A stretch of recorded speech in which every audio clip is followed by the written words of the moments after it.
number one, hindi masay. Ground zero, all in all night. Sa kalsada rumuron, the mga top of the line. Sila ang madaan ang fuck it man, let there be light. Yeah, ground zero, pag gumawa ng ilaw, pulido. LED lights mo sa big bike, pati fog lights mo sa ibaw. Yeah, we got it all. Busina o lighting sa harness at wiring. So yun, kasalukuyan yun ang overtime natin tong SYM na Maxim.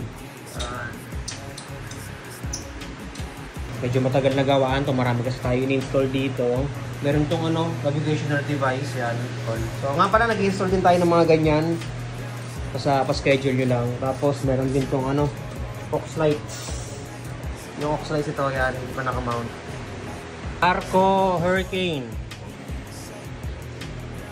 Saka medyo labor intensive kalasin yung mga ganitong bikes. Maxi Scoots kasi ito. Yan. Medyo marami siyang kaha. So from dun sa harap, pati yung U-box. Tapos yun nga, dahil nga may camera to, kasama natin in-install yung mga ganyan.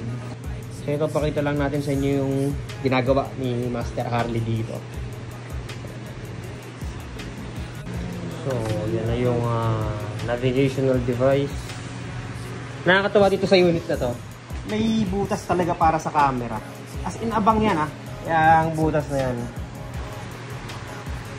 Nga pala, parinig ko lang din pala yung busina. Mabilisan lang kasi anong oras na.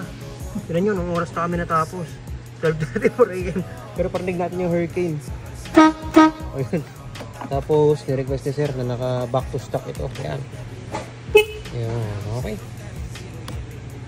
Ito, tapos na yung project natin Maxim. SYM Maxim.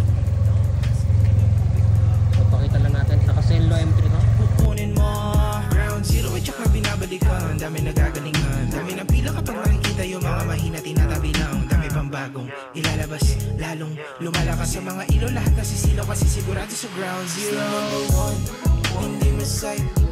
Ground zero, all in all night. Sa kalsada rumuron, the mga top of the line. Sila ang madaan ang fuck